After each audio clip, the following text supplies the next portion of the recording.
A year ago, at the end of a pretty standard and almost underwhelming Pokémon Presents in February 2024, you were hit with a bombshell trailer.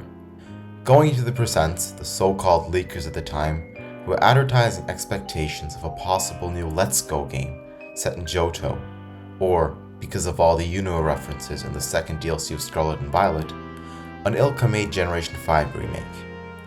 Neither of these things really got people excited or hopeful, because they were things we'd already seen on the Switch to a lukewarm reception.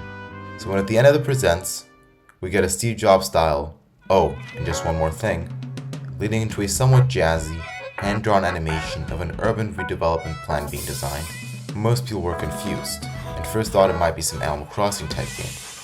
But after drawing a Pikachu, the trailer switches up its presentation to a wireframe 3D style, slowly revealing the Lumio City, well known to trainers of the Kalos region, and some very well-known Kalosian Pokémon, like a Sylveon and Aegislash battling against each other. Finally panning out into a full overview of the city, with the iconic prison tower, and concluding with the title reveal of a new Legends game, ZA. With a simultaneous release in 2025 for the Nintendo Switch, and to top it all off, full confirmation of the return of Mega Evolution. Fan reaction at first was bewilderment and surprisement. Not a single prominent figure had seen this coming. After reeling back from their surprise, the community was elated about this announcement. People had always wanted Pokémon Z, and with its logo, this presented itself as essentially that. Additionally, Mega Evolution has consistently been a fan favorite mechanic for many reasons, so seeing it return got people excited that weren't too invested in things outside of battling or TCG. Me personally, I grew up with XY when they were released. I had gotten into Pokemon before that thanks to a Game Boy Color and Pokemon Yellow, but Pokemon Y was the first Pokemon game I beat the Elite Four in. As easy as they may have been, I grew attached to the region, especially combined with the XYZ anime, which was phenomenal and set up the Kalos region in many ways where the game had failed. But after Sun and Moon's release, I grew distant from the series, which was for several reasons that would take too long to get to right now. But my love for Generation 6 and the Kalos region maintained, so the only thing that could have pulled me back was honestly Pokemon Z, so I was hopelessly sucked right back in. One of the first discoveries made was that when you zoomed far enough into the ZA logo, the dash would reveal a blue and red shading on the side of it. There were two theories based on this, either that is to reference Zygarde Complete Form's blue and red spots, or to reference the XY cover legendaries, Xerneas and Yveltal.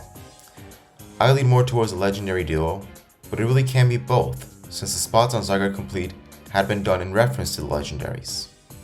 We also found out in the official website that the game would be exclusively set in Lumio City, which raised some eyebrows, but lacked enough elaboration to be judged as a good or bad thing. We also hadn't seen a smidge of gameplay, which was also cause for surprise. Generally they'd show the game a year ahead of release, like they did with Legends Arceus. However, it seemed as they had learned about how much negative press the clearly unfinished gameplay had caused, and looked as to have left the developers alone for the reveal, seemingly not pushing them to prepare a demonstration for the masses. Overall, many people left with a hopeful feeling, and excited to see what else they would be showing about this game in the near future and coming months. Except that never happened. This is it. This is all we have truly confirmed about ZA. So let's see how we as Pokemon fans coped and hyped through the past 12 months. March came shortly after, and the hype train was steadily driving along as usual, with fans finding enjoyment in making up new megas like they did 10 years ago. Then around May, Blunder and PokeAMD brought back Megas to High Ladder, which helped keep the excitement going for more hardcore fans. Late spring we started getting the first fake leaks. They were clearly made in an attempt to cash in on the growing hunger for ZA news as the radio silence from the Pokemon Company continued. There was some hope for an August Presents like Legends Arceus had, where a lot of the game's core mechanics were revealed and explained. That didn't come to fruition either. Around Worlds, there was some slight hope, as misplaced as it was, that there would be a tease of some type for ZA or other news. However, all that was given was more mobile game announcements. Thus, summer came and went, but fall is when it got exciting. Or as exciting as breadcrumbs can be. In the fall, we got the Freak League. Yeah, that one, which gave us some of the most accurate info on ZA yet. E-info was relatively small. And it should go to show that simply learning about Stunfisk being in the game made headlines. However, more crucially wasn't what was said directly about the game, but what came up in meetings regarding the new Pokémon anime, Horizons, codenamed Verne at the time. In it, the anime staff and Game Freak staff discussed plans on their continued intertwining of games and anime, as has been tradition. Throughout these conversations, we learned that there were ideas of a Mega Zygarde and a larger inclusion of Zeraora in the anime, the storyless mythical from Ultra Sun and Ultra Moon.